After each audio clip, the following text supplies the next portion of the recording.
Alright, good morning. What's up? Mga kajulmi.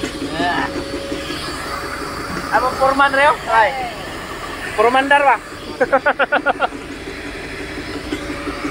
So, unsay na adre mga kajulmi. So, diya ta karon nag-testing ta sa atong gihimo nga DIY line boring machine para sa mga busing sa excavator, busing sa payloader, or bisan unsa nga mga busing nga himuonon sa mga heavy equipment. So need na to ang line boring. So nagpabricate kita og line boring machine mga kajulmi. Tara mga kajulmi. Tara. Kana nag-operate mga kajulmi, gi-fabricate pud na. Tara mga kajulmi, nag-testing na ta sa atong line boring machine. Alright, so far okay pa man iyang operation mga kajulmi no. So I hope nga mulong last niya atong motor gigamit. Tara. So mo ni ang motor atong gigamit mga kajulmi.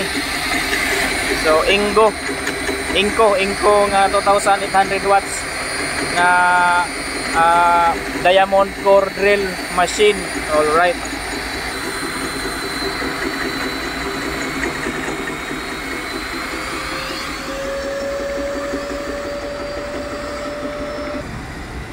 So kini siya nga bakit mga kajulmi isa Caterpillar ni 320 dito mo atong gi-repair. So Caterpillar ni mga kajulmi, Caterpillar 320 dito nga bakit. So ang capacity niya nga bakit mga kajulmi is 1 cubic. Ang usa ka bakit. All right. Da mga kajulmi. Sige na siya og kot-kot. So DIY lang ni no.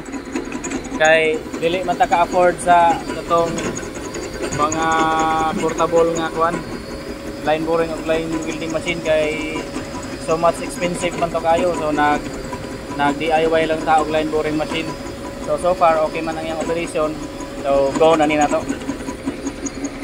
Right.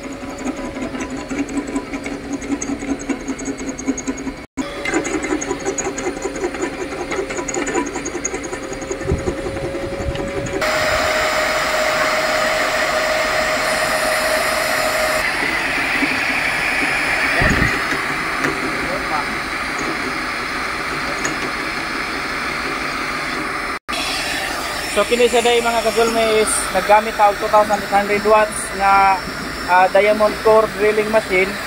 Then ang iyahang RPM is 800 RPM. So itanaw na to ang kuan, gitestingan na to nga dito mo gamit og speed controller. Ang RPM is taas kayo. So possible mabali ang toolbit or dali ra ma-worn out ang toolbit nga atong gamiton. So gipangitaan na to rin paagi ning gamit ta og kuan kanang speed controller. Tara na kajulmi. So nagamit tag 4,000 watts nga speed controller para ma-adjust na to ang kakusgon sa speed sa atong line boring machine kung kini mag-operate na. So alright.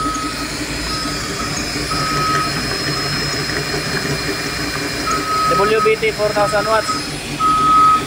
So China made siya mga kajulmi. I don't know kung mulong last ni pero at least sa pagkakaroon smooth man ang operation niya. So hopefully lang mulong last niya atong machine nga gigamit to with WBT speed controller 4,000 watts. So alright mga kajulmi, thank you for watching. So i-update ta mo no kung unsay resulta ni atong gibuhat nga DIY line boring machine. So stay put lang, stay put. So bye bye for now, see you later. So alright, thank you so much sa atong mga bagong followers dia. So thank you. So happy 551 followers na ta. So alright mga kajulmi. So road to 1,000 followers na ni. So sanang wala pa magka-follow dia, baka naman paki-follow na lang. I-follow ninyo si Puloy. Try. Na pinilimtan. Dili pa dai mo follow no. Ini kumayog follow. Subscribe na pud mo sa atong YouTube channel Kajulmi TV. So makita ninyo ni dito kung sa mga video na to nga ato i-upload na makita ninyo sa atong YouTube channel sa Kajulmi TV o sa atong Facebook page ang Cabalquinto Julius.